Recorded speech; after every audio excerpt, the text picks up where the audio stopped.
amigos do Na Área do Esporte, aqui estamos para atualizar as coisas do futebol da nossa aldeia.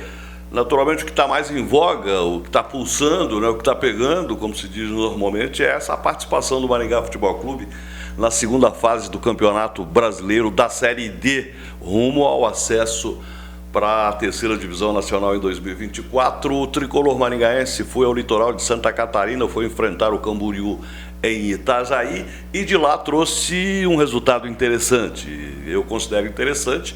O próprio Jorge Castilho, técnico do time maringaense, em depoimentos pós-jogo, também considerou assim o 0-0 com o Camboriú. 0-0 fora de casa no mata-mata sempre é um resultado interessante, principalmente na circunstância que envolve o Maringá Futebol Clube, que é um time que conta sempre com o apoio de sua torcida, diferentemente de outras agremiações. Em Camboriú ou em Itajaí, onde o jogo aconteceu, por exemplo, foi pequena a presença do torcedor, quer dizer, aquela pressão extra-campo lá não aconteceu. O Maringá não venceu a partida por questões circunstanciais, mas não houve aquela pressão chamada caldeirão. Diferentemente, clima diferente do que o Camboriú vai encontrar no Estádio Regional Willie Davids. A volta para esse domingo às 19 horas, agendada para o Estádio Municipal Maringaense, certamente vai ter uma grande presença de público, porque é promissora a condição do MFC, do tricolor maringaense. Empatou e aí precisa de uma vitória simples no jogo de volta. O jogo será às 19 horas no domingo. Uma vitória simples para se qualificar à fase seguinte da competição. No caso de novo empate, de nova igualdade no placar, a parada será decidida em cobranças de tiros livres a partir da marca de pênalti. Por que eu digo tiros livres a partir da marca do pênalti? Porque eu considero errado quando se diz vai decidir nos pênaltis. O que é o pênalti? O pênalti é uma infração, não é a penalidade máxima, é uma falta cometida dentro da grande área. No caso dos times empatarem, nenhum deles cometeu infração nenhuma, eles apenas ficaram iguais no placar. E aí, a partir desta referência da cobrança da marca de pênalti, os tiros. Oxalá isso não aconteça, não é o que o torcedor maringaense quer a vitória simples, e existe a constatação de que o time pode sim vencer. Por conta de que, não perguntei ao Jorge Castilho, mas acho o seguinte: o Castilho trouxe de Santa Catarina, além do resultado de igualdade, considerado um bom resultado, informações imprescindíveis sobre o adversário. Ele enfrentou no primeiro momento um adversário que não conhecia, armou o time da forma convencional, escalou os jogadores que naturalmente são titulares, seguiu na sistemática ali com dois volantes de contenção, jogando com três volantes, na verdade, dois deles mais preocupados com a marcação, e garantiu o resultado. Mas ao longo dos 90 minutos, é certo que Castilho e toda a sua comissão técnica, incluindo aí o Silvio Canuto, que é um auxiliar muito operante, muito participativo, eles conversam muito, certamente extraíram da partida, extraíram do duelo informações estruturais em relação ao time do Camboriú, e acho que tiraram boas informações, não é, no sentido, boas constatações, tipo, se eu fizer isso com o meu time, eu posso explorar a vulnerabilidade que agora sei que o time de Santa Catarina tem. Enfim, acho que de posse destas informações, o Castilho pode armar um time aqui no Estádio Regional Willie Davids para conquistar a vitória, para não permitir um novo empate e, sobretudo, para não permitir a derrota, que seria catastrófica, não é? Na partida lá de Santa Catarina, o jogo foi bastante equilibrado, não vi imagens, não é? Tem uma mídia que tem o direito de transmissão, mas não está passando os jogos do Maringá.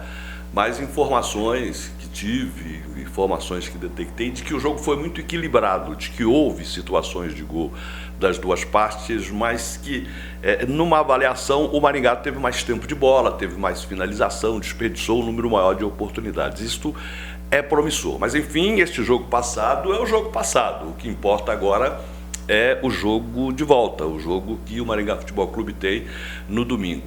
Expectativa de grande público. O Estádio Regional Willie Davids, lembra-se daquela questão da Copa do Brasil, quando o time maringaense enfrentou o Flamengo no Estádio Willie Davids, venceu por 2-0, aquele resultado histórico, e aí, naquela oportunidade, inclusive com a aprovação do PROCON, do Ministério Público, houve a ampliação de capacidade do estádio, que à época era para 14 mil pessoas, mais 995 pessoas foram permitidas para aquele jogo, e como é uma coisa recente, não tenho informações oficiais, mas que isto vale também, não é? Este laudo, estes documentos comprobatórios de capacitação da praça esportiva certamente está valendo também para a partida diante do Camboriú. Logo, 15 mil pessoas no estádio, imagine, 15 mil pessoas pressionando o time, impulsionando o time do Maringá Futebol Clube e, em consequência, pressionando o time de Camboriú. Portanto, são promissoras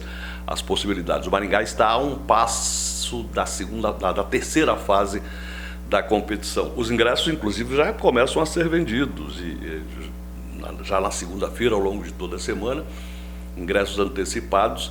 E é certo que o time maringaense vai ter a presença de um grande público, dando esta força para impulsionar o time maringaense no sentido de passar a próxima fase da competição. E aí já há projeções da fase seguinte, não é?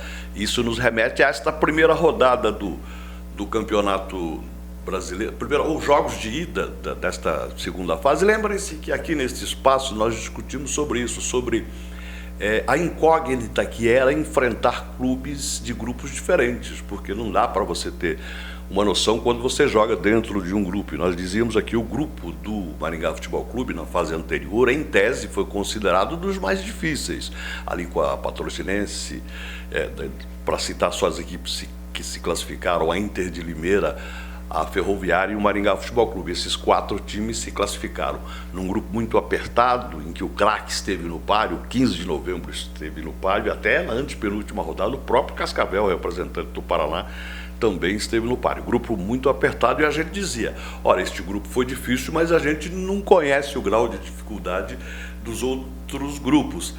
A verdade é que esta rodada de ida nos autoriza a fazer uma constatação de que o equilíbrio permanece mesmo no intergrupos. Para que vocês tenham uma ideia, nos jogos de sábado e de domingo, quando estou gravando este depoimento, não sei dos resultados de segunda-feira, mas em nenhum dos jogos houve diferença maior do que 3 gols, do que 2 gols, não é? Me parece que 2 partidas só terminaram com vitória de 2-0, os outros todos 1-0, 0-0, 1-1, enfim, está posto que há um equilíbrio muito grande também na qualidade das equipes, mesmo fazendo agora, como está sendo feito, o cruzamento dos grupos. Então, cada detalhe é importante, tem a questão da classificação geral, e por tudo isso, com todas estas informações, não é? Com estes dados, é que o Maringá Futebol Clube está trabalhando. Dos resultados, por falar em resultados, do que chama mais atenção é daqueles que são prováveis adversários do time maringaense para o caso feliz de uma qualificação, que são o Brasiliense do Distrito Federal e o Atlético. Estas equipes se enfrentaram e deu o quê? Deu o Atlético fora de casa, venceu o Brasiliense por 2-0. Falando desses escassos resultados com diferença fora da diferença mínima, este foi um deles, este jogo foi um deles. O Atlético de Minas Gerais fez 2-0 no Brasiliense, vai ter o jogo de volta, e aí deste combate sairá o adversário do Maringá, desde que, claro, o Maringá passe pelo Camboriú no próximo domingo. O bicho vai pegar no estádio regional Erideve, às 19 horas, horário um pouco atípico, mas enfim, pelo menos era domingo, diferentemente dos jogos anteriores, quando o time maringaense jogou no sábado.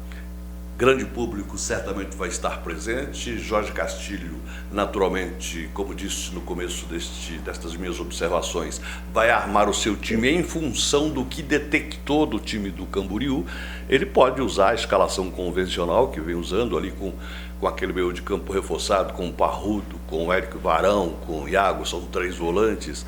Ele pode abrir mão disso, jogar só com 2 volantes e dar uma reforçada no ataque, colocando, além de Mirandinha, Júlio e Serginho, um 4º atacante, ou pelo menos um jogador com vocação mais ofensiva, e ele tem no elenco esses jogadores, tem o Perezinho, tem o Bruno Lopes voltando.